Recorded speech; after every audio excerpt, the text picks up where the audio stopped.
It was almost midnight in St. Mary's Hospital. The ICU was quiet, machines were softly beeping, and tired nurses walked from room to room. Among them was Emily, a 32-year-old ICU nurse who believed only in science. She trusted numbers, charts, and facts. Not faith, not miracles. But everything changed the night a man named Yusuf was rushed into room 307. He had a major heart failure. His heart had already stopped twice in the ambulance. Doctors didn't think he would survive. Outside the room, his family stood together, whispering prayers Emily didn't understand.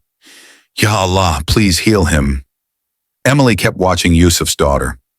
Even though her father was fighting for life, she sat calmly with prayer beads in her hands. Emily finally asked, "You're not scared?" The girl smiled softly and said, "God is with my father. Whatever happens will be good for him." That calmness shocked Emily. Later that night, Yusuf's condition crashed again. Alarms went off.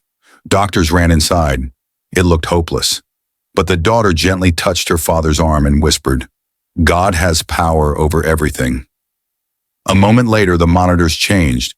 His heart started to stabilize. His oxygen went up. Everyone stared at the screen. Even Emily felt something warm in her chest, a kind of hope she couldn't explain. For the next few days, Emily chose to stay close to Yusuf's case.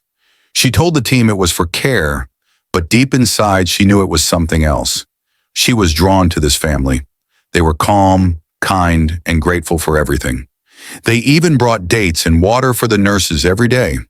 And Yusuf, even half awake, whispered, "Alhamdulillah," every time his health improved, no matter how small the improvement was.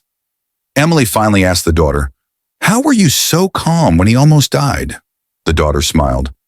"We believe everything is in God's hands. We do our best, but we don't control the ending." That answer stayed in Emily's heart. She had lived her whole life trying to control everything. Afraid of failure, afraid of losing people, afraid of things she could never stop. But this family lived with peace. That night, Emily searched on her phone. Why do Muslims believe everything happens for a reason? She found a Quran verse that said, "With hardship comes ease." She felt something warm inside. "Why does this feel right?" she whispered. 1 week later, something happened that shocked everyone. Yusuf woke up. Not only that, he started breathing without support. His organs were healing faster than anyone expected. One doctor said, "Medically, this doesn't make sense." But Yusuf's family simply said, "Allah healed him." Emily watched them celebrate, and something inside her heart softened. Later, Yusuf gently said to her, "Thank you for caring for me." She smiled, but he continued, "I live because Allah gave me more time." Emily slowly asked, "How are you so sure about God?" Yusuf smiled. "When you know your Creator, you're never alone. Not in fear, not in pain, not in the ICU, not even when your heart stops." That night, Emily sat in her car and cried, not from stress, but from something deeper. She whispered, "God, if you're real, please guide me. I'm ready." When Yusuf went home, his family hugged Emily with real love. Before leaving, his daughter handed her a small English Quran. "This book gave me strength. Maybe it will help you too."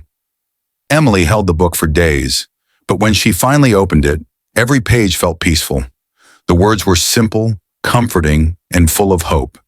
She read about mercy, patience, and trust, things she had been searching for without realizing. One night, after finishing a chapter, she placed the Quran on her chest and whispered, "This feels like the truth."